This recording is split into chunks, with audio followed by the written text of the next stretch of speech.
Hello everyone, this is Steve with the Free Bullion Investment Guide. Today is December 7th, and I'm doing a review and outlook price analysis video for gold.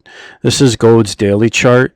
Last couple weeks, I've been putting gold and silver together in the same video. However, this week, the outlook for each precious metal is slightly different, so I'm posting two different videos for each precious metal. But to get to the analysis, the review of last week's analysis, I showed you this falling wedge pattern. The price of gold did break above it early last week, and that was mostly due to a news that came out that said that Trump stated that he might wait till the 2020 election, till after the 2020 election to ink a deal with or sign a deal with China.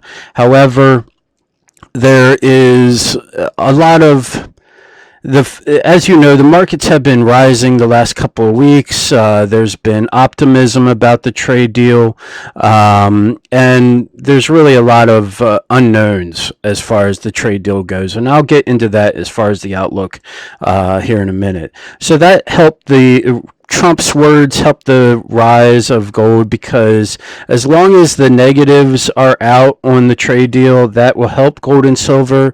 If there is a trade deal, or if there are any positives about a trade deal, that'll be negative for gold and silver.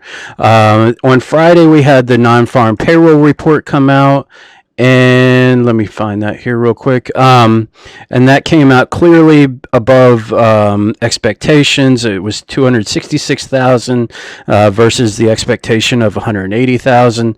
So that gave helped gold and silver, for that matter, fall in price, because it really says that the Fed doesn't need to continue lowering rates to help the market, and that's one big reason why gold fell dramatically as it did, because quite honestly, it was kind of setting up a bull flag for another rise.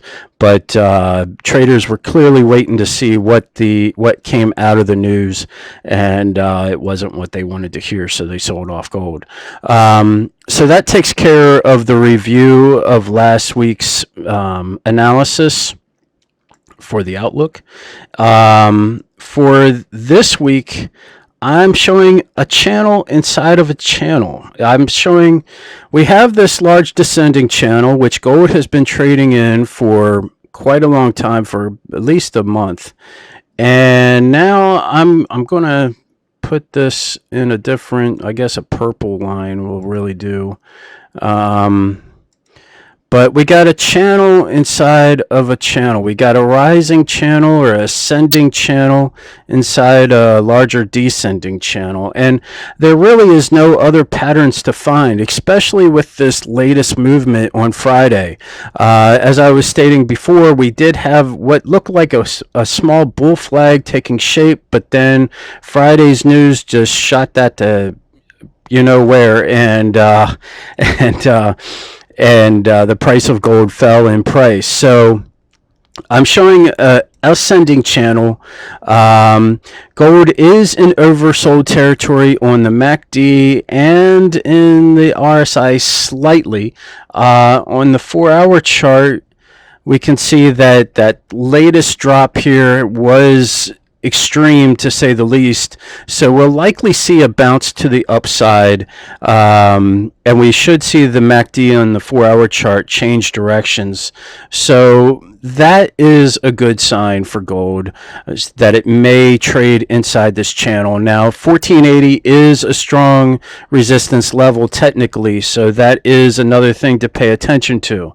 As far as fundamental analysis and what to pay attention to, we have a Fed meeting come up. We have, I just got off of that link. There we go. This is the Fed calendar. We have a Fed meeting coming up on the 10th and the 11th, which is next Tuesday, this coming Tuesday and Wednesday. Now, I am very much doubting to see, especially with this, I doubt very much that we will get another rate drop. I expect to see the Fed to just keep interest rates where they're at. I doubt very much they're clearly not going to raise them, since they're starting another round of QE.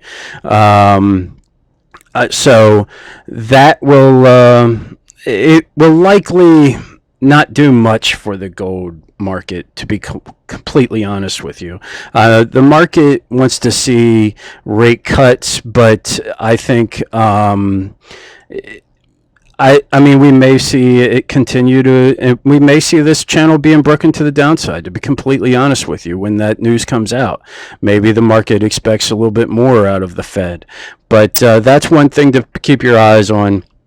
The other thing is the lingering trade deal issue. We may get it. We may get an announcement of a phase one negotiation,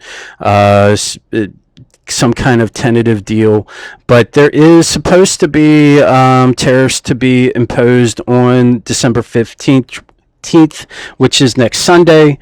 So that will be looming over the market, and that should help gold and silver for that matter. And there was we also have retail sales numbers coming out on Friday, which should also, either, if it's a good number, it'll harm gold. If it's not a good number, it will be good for gold, because it will show the Fed that the market isn't as great as the jobs report just showed them they were. So anyways, with getting back to technical analysis here, 1480 does stand as strong resistance. 1455 has been holding up as support. We have 1445 below that, and below that we have strong support at 1400 is like the 1480, I believe, as far as support goes. So if by chance gold were to come down to these levels, I think 1400 will stand as very strong support. But it's found itself within a small ascending channel inside the larger descending channel. So we'll see which one holds out. But like I showed you in the 4-hour chart, it looks like we should see some kind of turn up. But 1480 will likely stand as strong resistance. So we'll have to see where gold goes on the news through technical analysis next week. So I thank you very much for your time. Take care, and God bless.